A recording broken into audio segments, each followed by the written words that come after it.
Welcome back to the stage of monsters. Yes, that's right. We will be talking about Monsters of Myth. Like I said, 10-minute review. So we're going to start the clock. And yeah, let's jump right into it.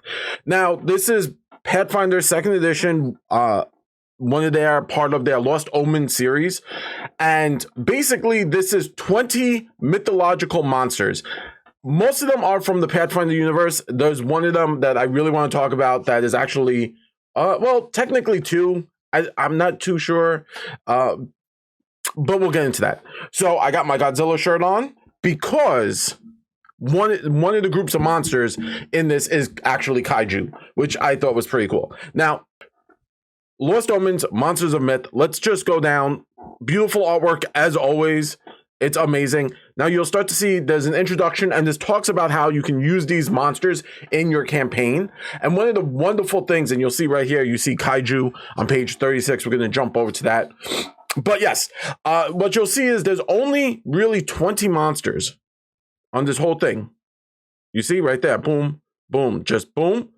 You got your first list, boom, your second list. Now, like I said, there's a few of them that are technically from our universe that have jumped over into the Pathfinder universe. You got Spring-Heeled Jack, which is from Victorian era England, and the Krampus, which is a Norwegian evil Santa Claus. But yes, so how does this fit in your thing? Well, I wish I could show you the book, but it's actually one of the smaller books. It's equal in size to maybe 2 AP books next to each other, so it's not a very large book. And why don't we just jump over to it really quickly? So let's jump right into it. Here's Kaiju. Dope pictures. As you can plainly see, Rodan and Godzilla. I mean, not those monsters exactly, but they do talk about them. So the reason why I brought up Kaijus, I got my little Kaiju on, my Godzilla on. So you'll see beautiful artwork. All of this book, again, full artwork. Now, what it does, and what I really like about this, is it gives you kind of like the history of the monster and the lore of the monster. Kaiju is not just one monster. There's actually multiple monsters, multiple different large kaijus. So you'll see it talks about the lore, the different types of monsters. Now I'm going to jump over, after talking about Kaiju, I'm going to jump to another one of my favorites. And Mogaroo is their version. It's the king of the kaijus. So I'm super amped to play with that. And there's Mogaroo in all its excellence. So what you'll see is it talks about in your campaign how you can bring this monster in. After it goes through all the lore, it talks about in your campaign how you can bring these monsters in. And what's really dope is it breaks down the monsters and how you would put them in your campaign by levels. So basically low level up to a CR7, which is basically 1 to like it's low level. 1 to about 7, the kaiju and how the kaiju would interact. They explain, like you more or less, your players are dealing with the myth of the monster and how the monster, because these are high level monsters, and how this monster will interact with them through the myth and some of the stuff. They go into more when it gets to 8 to level 14. Basically, this is them dealing with the repercussions of Godzilla going through the city. So they're not fighting Godzilla. Think like the Cloverfield movie or the new Godzilla movies, where the people are kind of not fighting Godzilla, but dealing with the aftermath of the monsters. And that's kind of what they're dealing with here. And then the high level, the 15 to 20, they're like, yeah, you're going all in. You're fighting Godzilla. I mean, Mogaroo, you're punching them in the face. You're doing it hard. And what's really cool is they give you, like here, they give you hazards. All monsters in this, whether we're talking about Kaiju or the other monster I'm going to jump to, and it's Spring-Heeled Jack, because I love the lore of Spring-Heeled Jack. But basically what you have here is they talk about the hazards, what you got, these collapsing structures and how the players will deal with it. They go over the levels, but you could definitely level this out to how your players would deal with this.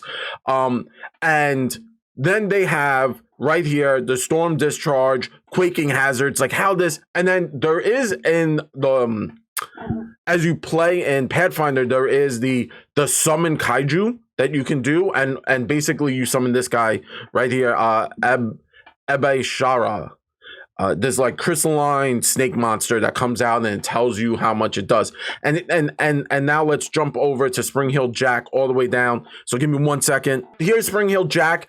Beautiful artwork. It's more of like a stain. And what I really like about Spring Heel Jack is it's actually they call them Spring Heel Jacks, and they're fey creatures. So Kaiju was more of dealing with multiple monsters, and the reason why I brought in Spring Heel Jack is I want to show you. The lore for Spring Heel Jack is actually a detective this is the detective who's tracking down this creature, and this is their case numbers when dealing with the different, they call them Jacks, Spring Heel Jacks. And all the lore is kind of broken up like this. So sometimes you'll just get straight lore, right? Like it'll just be like, this is the lore. And then sometimes you'll get lore in terms of story or songs that the players might hear. This one I really love because if you're playing Agents of Edgewatch, which takes place in the city of Absalon, you could totally bring in the Spring Heel Jack and add it to your campaign. And the reason why I threw it over is you would think the mythical monsters that they were talking about, these mythical beasts, would be all high level. Jack isn't. Jack is actually a very low level monster. He is, so you'll see over here, he's a CR3. It's Spring Heel Jack. It's a fey creature. It's not a good creature.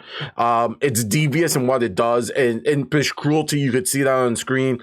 And it's and then they talk about like powerful ones. They certainly could be stronger ones. And here you got Spring Heel Jack. And then they talk about the real life version.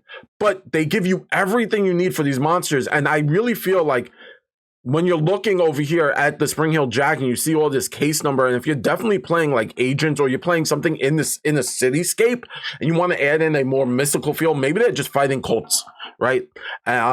And you want to add something a little bit different that's not part of the cult. Spring Heel Jack is a great creature because it's more it's very similar to, I want to say they took a little inspiration from obviously Jack the Ripper in that era, and that's kind of what you have going on here. And then they talk about how Jack actually has a lot of magical items compared to other monsters or stuff in your items. So you have to be careful with what you do. So you see the case number, Jack's little love is its knife. And then again, they talk about how you would run it in the campaigns. 1 to level 7, they're dealing with multiple Jacks. They say, please don't put more than one in because it's supposed to be like a rare encounter. So they talk about how you bring other creatures in to kind of work with Jack. And then you see Jack's items. So he has the tattered cape, the little love. These are items that the players could theoretically get if they defeat the Jack monster, which I think is really cool. They have monster items. So, like I said, 10-minute video, trying to condense this. This book is really great. Would I say you need this book? Definitely not. And I'm not trying to undercut Paizo. I want them to succeed, but I can't tell you to go out and like buy this book right away. It's a great source book, but the problem with this is it only has 20 monsters while they go into amazing lore. And if you love lore, like I love lore, as you could tell, I grabbed the book. I got the book.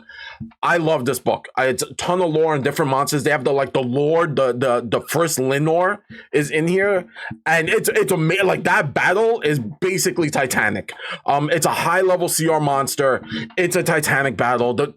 It's an epic final encounter. Think like Beowulf versus not even Grendel, but like Beowulf, Grendel's mother. Something like that. Like that's how that Linor battle would be. Then they even describe how like it is the father of all Linor, and Linors are more like elemental drakes. I don't know because they don't have wings.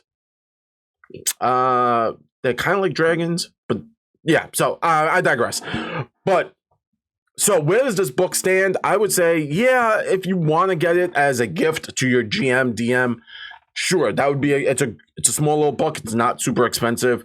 I would say grab it up and give it to them. It's a nice piece. The artwork, as always, is beautiful. The page layout, if you look at it, the different little page layout is all cohesive.